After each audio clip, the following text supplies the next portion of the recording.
وقال الله تبارك وتعالى: المنافقون والمنافقات بعضهم أولياء من بعض يأمرون بالمنكر وينهون عن المعروف ويقبضون أيديهم نسوا الله فنسيهم إن المنافقين هم الفاسقون۔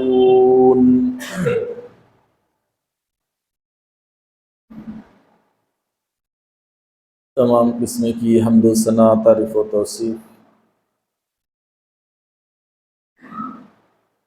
اللہ رب العالمین کے لیے ہے۔ بعد درود و سلام نازل ہو جناب محمد رسول اللہ صلی اللہ علیہ وسلم ہے۔ معزز مصلیان کرام، پردہ نشین خواتین اسلام،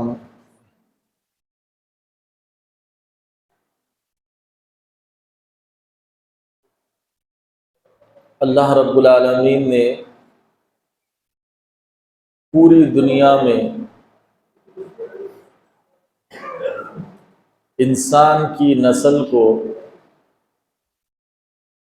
حضرت آدم علیہ السلام ہی سے پھیلایا۔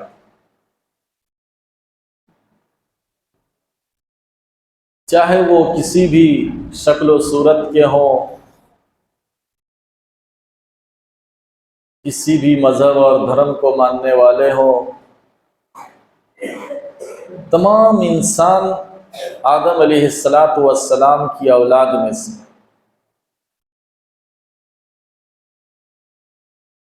آدم علیہ السلام کی اولاد حضرت نوح علیہ السلام کی بعثت سے پہلے تک سب ایک اللہ کو ماننے والے تھے۔ ان میں کوئی دوسرا دھرم، مذہب یا مسلک نہیں تھا، سب اللہ کی عبادت کرتے تھے۔ کفر، شرک، نفاق کا وجود دنیا میں نہیں تھا۔ آپ نے پہلے بھی سنا ہوگا کہ سب سے پہلا شرک جس قوم میں آئی ہے وہ حضرت نوح علیہ السلام کی قوم ہے، جہاں سے اس دنیا میں شرک پھیلا ہے،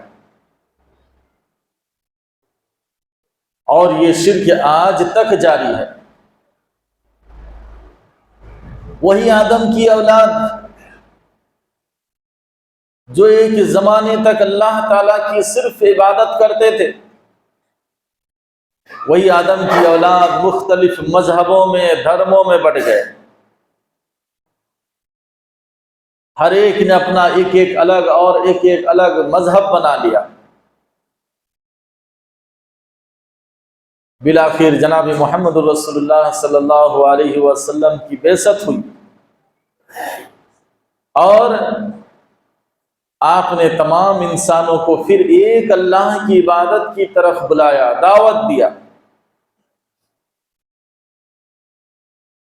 کچھ لوگوں نے اس دعوت کو قبول کر لیا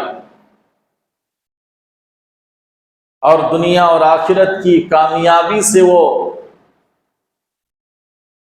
کامیاب ہو گئے۔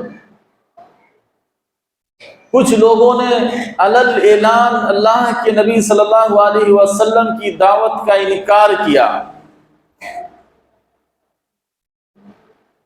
وہ لوگ کافر و مشرک ہوئے جن کے لیے اللہ تعالیٰ نے جہنم لکھ دیا، اور ایک جماعت اور ایک قوم وہ نکلی جو ظاہر میں دین اسلام کے ماننے کا دعویٰ کرتے تھے،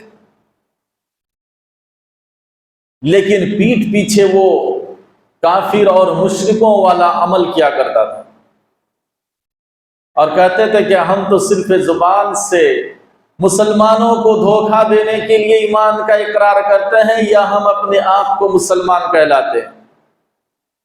اس گروہ کو، اس جماعت کو قرآن اور حدیث کے اندر منافقین سے ذکر کیا ہے کہ یہ منافقین ہیں، اور اللہ کے نبی صلی اللہ علیہ وسلم نے احادیث مبارکہ کے اندر ان کی بہت ساری اوصاف، بہت ساری صفتیں، پہچان اور علامتیں بیان کر دی، اور قرآن کریم کے اندر بھی اللہ تعالیٰ نے ان کی بہت ساری صفتیں اور پہچان بیان کر دی۔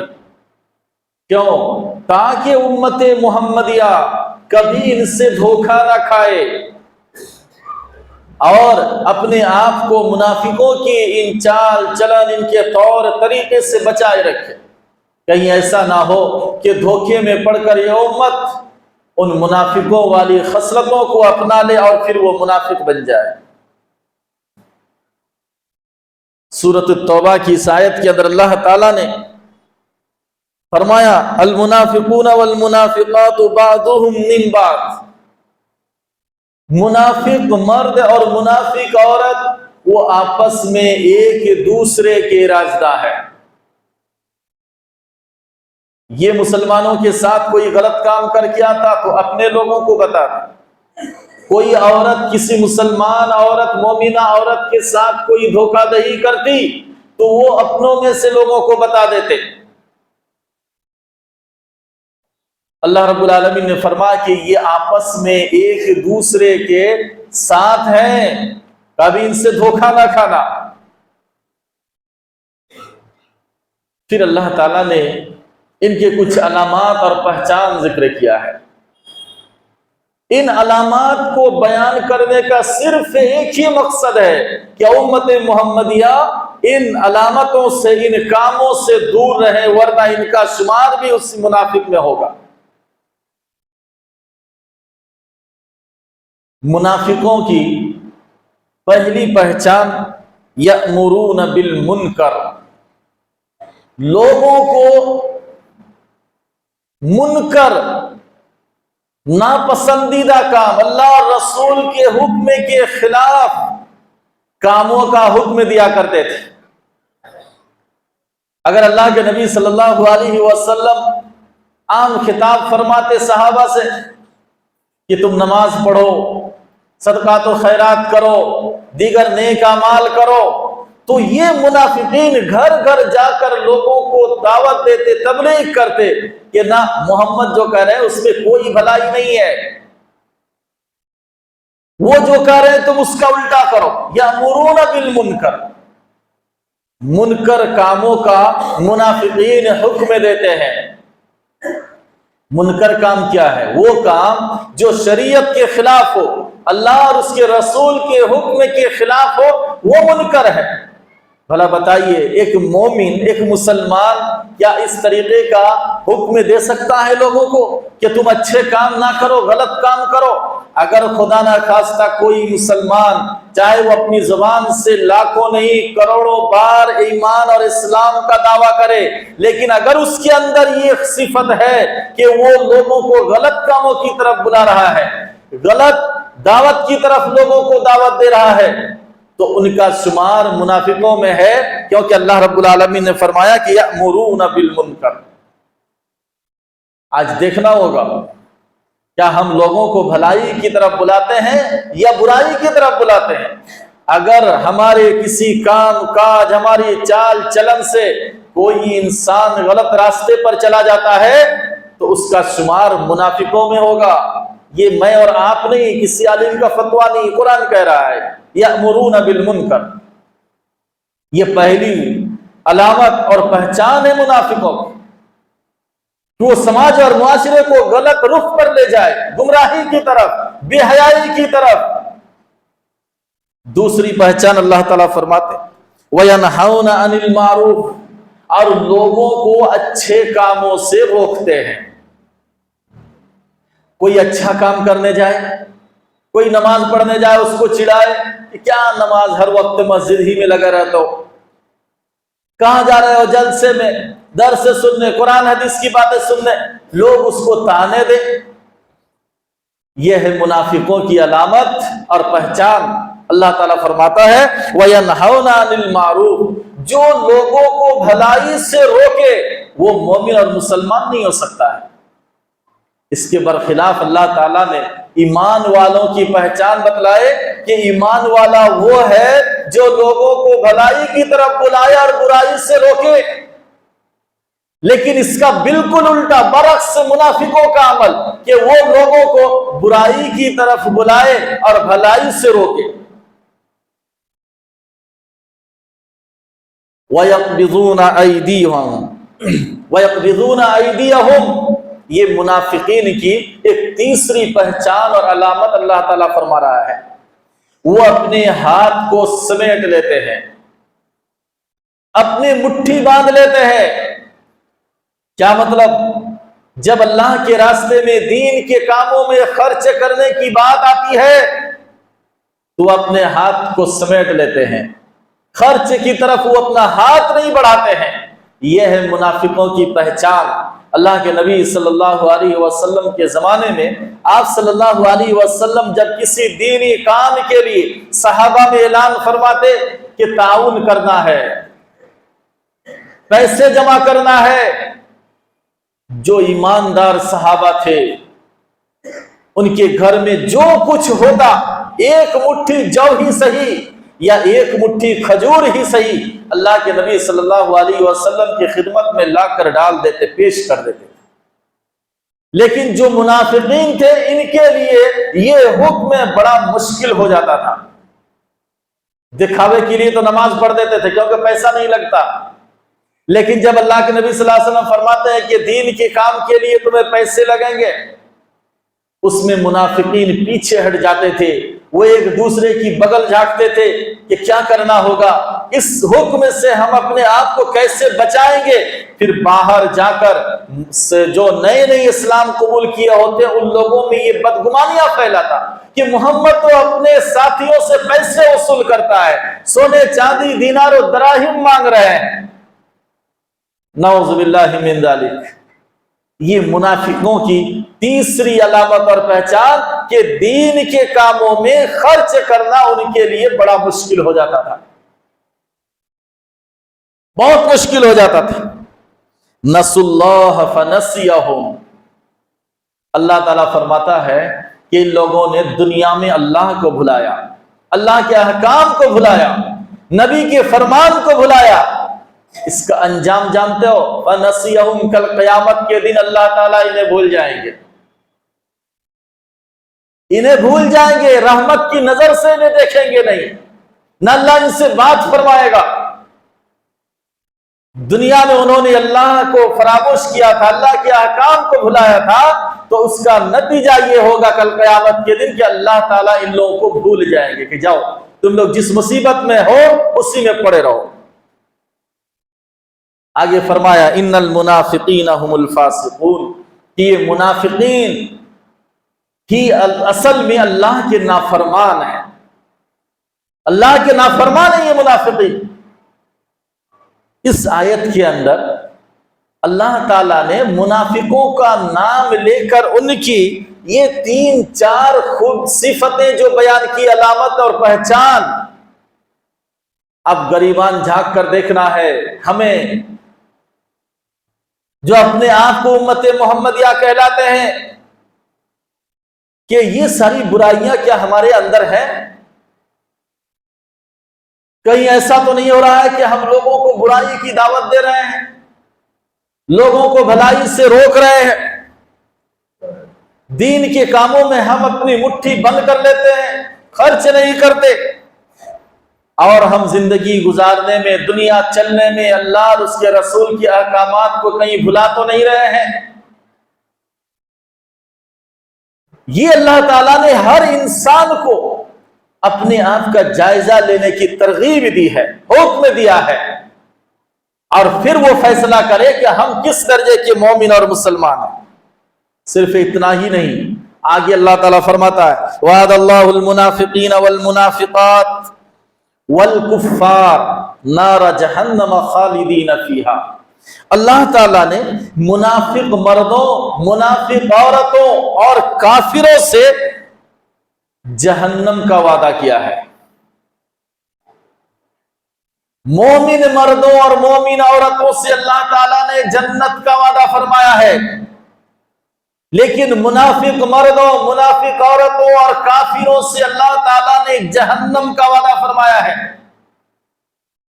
کہ اگر تم دنیا میں ان غلطیوں سے توبہ نہیں کرتے ہو، باز نہیں آتے ہو، تو پھر ہمارا تم سے یہی وعدہ ہے کہ کل قیامت کے دن ہم تمہیں جہنم میں ڈالیں گے۔ 2-4 گھنٹے کے لیے نہیں، 2-4 دن کے لیے نہیں، فرمایا خالدین فیہا، وہ جہنم میں ہمیشہ ہمیشہ رہیں گے، کبھی ان کو نکالا نہیں جائے گا۔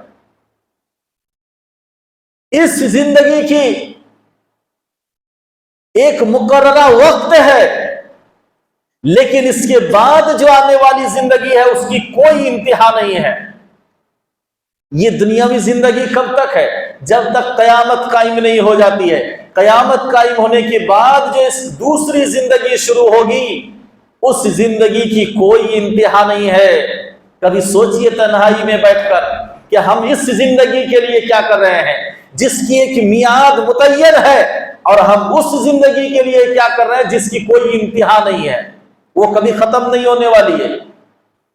اللہ تعالیٰ فرماتا ہے خالدین فیہا یا حسبہم، اللہ تعالیٰ فرماتا ہے کہ جہنم کا عذاب ہی ان منافقوں کے لیے کافی ہے۔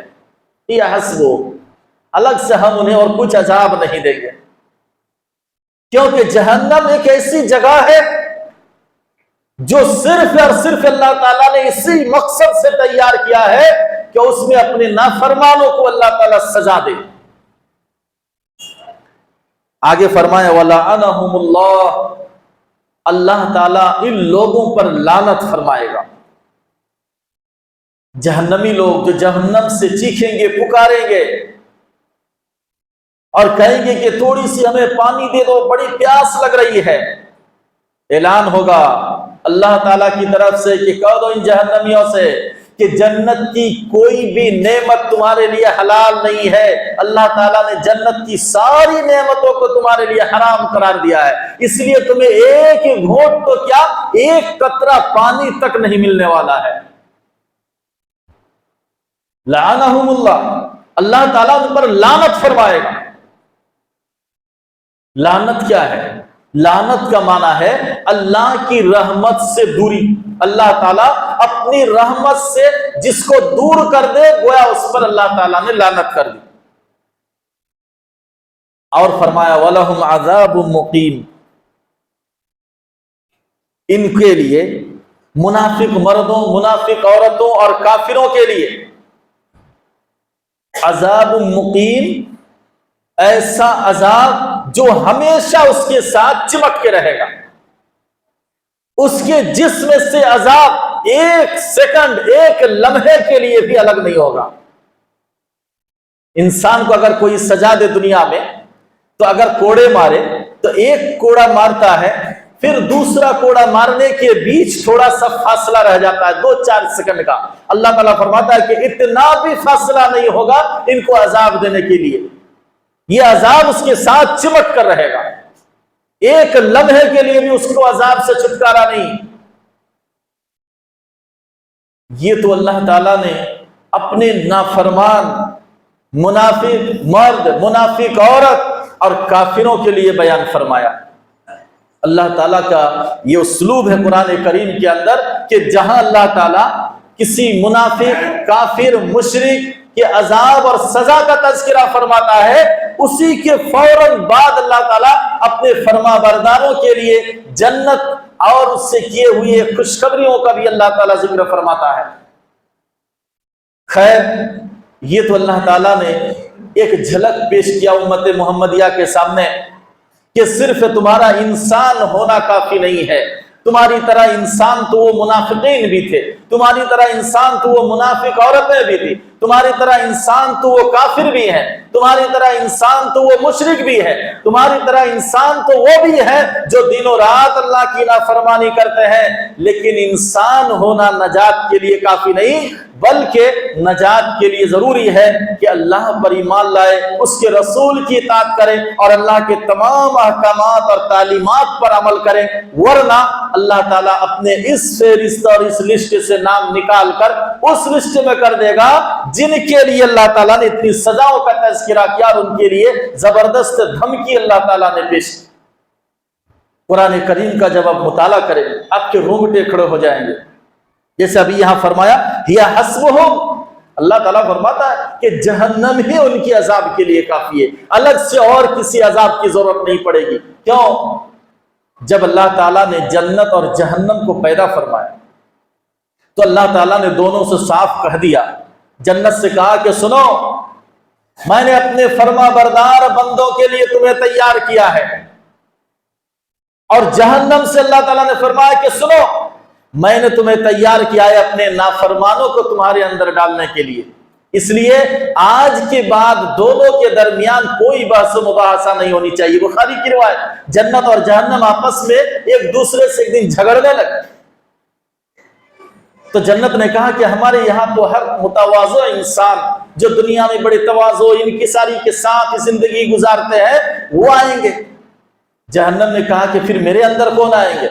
تو اللہ تعالیٰ نے فرمایا کہ تیرے اندر جبار، سرکش، متکبر، گھمنڈی، غرور والا انسان جو اللہ کے حکم سے روگردانی کرے گا، تکبر کرے گا، وہ تمہارے اندر جائے گا۔ خیر، ضرورت ہے کہ ہم قرآن کریم کی ان تعلیمات کو اپنائیں۔ اللہ تعالیٰ نے جن کاموں سے ہمیں رکنے کے لیے کہا ان سے رک جائیں، اور جن کاموں کا کرنے کا حکم دیا ہے ہم انہیں صحیح طریقے سے انجام دے کریں، اللہ سے توبہ و استغفار کریں، اور موت کے بعد جو ہمیشہ آنے والی زندگی ہے اس زندگی کے لیے تیاری کریں۔ اللہ تعالیٰ ہم سبوں کو نیک توفیق سے نوازے، آمین۔ وما علینا الا